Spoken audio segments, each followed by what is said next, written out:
class 9. This is Yasir Azam. Today I am going to continue the same chapter, that is why do we fall ill for class 9. This is really wonderful and interesting chapter, and I hope you are understanding each and everything related to the chapter.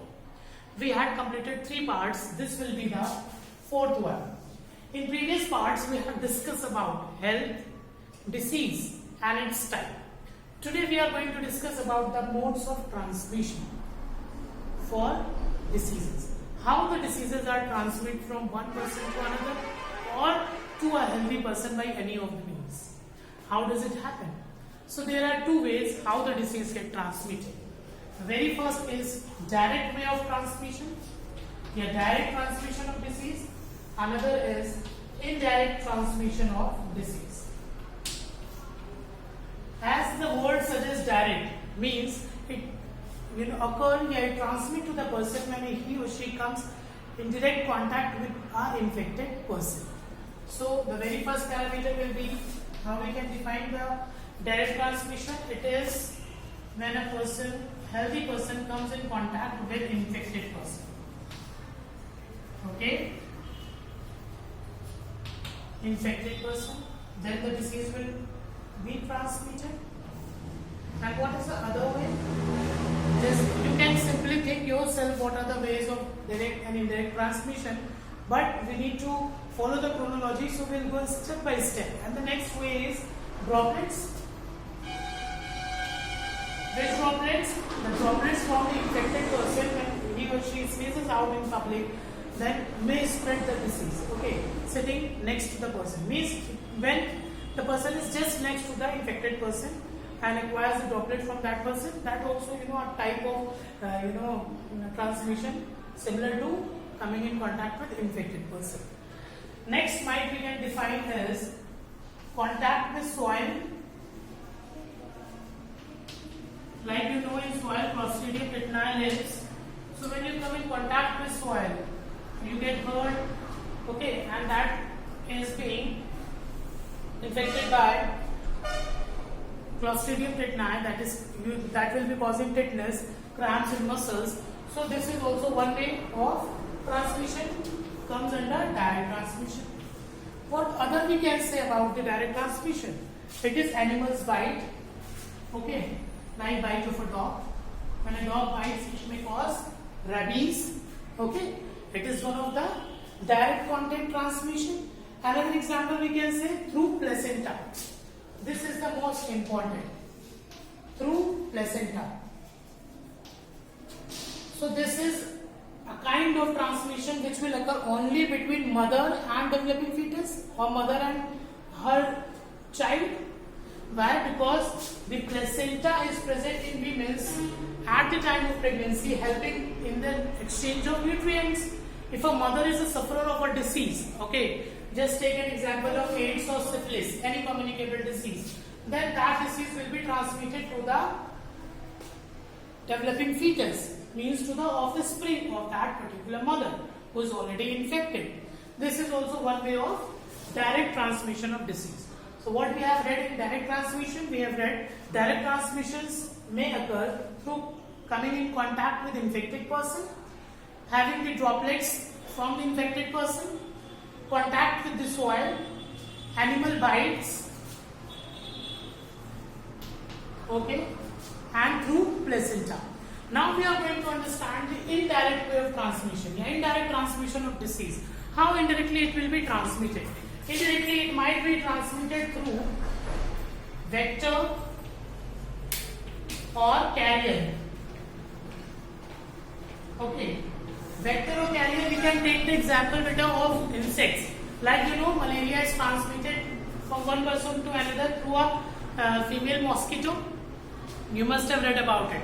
Dengue is also transmitted with the help of female mosquito. That is it is. So what is that? Means they are not directly transmitted. They are transmitted through a vector. Suppose X person is there, okay, and there is a Y person. X person is having malaria, insect come bite him and goes back and bite him. So what will happen? The disease will be transferred from unhealthy person to healthy through a vector. So this is indirect way of transmission. Next we can say through air. Basically, air is part of both direct and indirect transmission. When we say air, it includes contagious diseases in case of direct. In case of indirect, we can say about air like some while you are traveling in trains, in buses, in aeroplanes, and somebody is suffering from the disease, he or she might get that from air also. Okay? In that way it will be an indirect transmission through air. And the next one is contaminated food and water. Contaminated food and water. For example, you order your pizza from a restaurant and the person who is making the pizza is already having some disease, some communicable disease. He is having corona. He is making and he is continuously sneezing and coughing, and that droplets are coming onto the pizza. And that pizza is delivered at your home and you just take it with full chows. So what happened? You got the contaminated food, chicken. Similarly, some drink might be contaminated and water, and you consume it and it will be causing you infection or the disease. So this is indirect way of transmission, or one of the indirect way of transmission. And the next one is contaminated needles and injections. Nowadays people are so much aware that this way of transmission has nearly stopped, but earlier it was prominent. People used to get infected with the infected needles or injections. Okay. How does it happen? It might happen with the help of needle or injection from an infected person. Okay. Likewise, a person is having some communicable disease and injections or needles are used for him, and the same injection or needle are used for another person. Okay, so that might transfer the disease from one person to another. So it is one of the way of indirect transmission of disease. Last but not the least for this is fomite-borne disease. This word is really interesting. It is fomite-borne disease. What it would be? Just in case a person is having some severe disorder, not disorder, we will say some severe communicable disease. Okay, and that person is living in a joint family. I have told you this example earlier also. And in joint family, he is using the common towel, common utensil, common soap, common door handles, everything he is sharing with other person. So he might be, spreading the infection in entire family. Is spreading the disease in the entire family. Such kind of diseases are called fomite-borne diseases. Okay, such kind of diseases are called fomite-borne diseases. This is all about the modes of transmission, in which we had read about direct mode of transmission and indirect mode of transmission. Direct, it is very clear that coming in contact, simply coming in contact with a infected person. This might be of various, it might be categorized into various categories.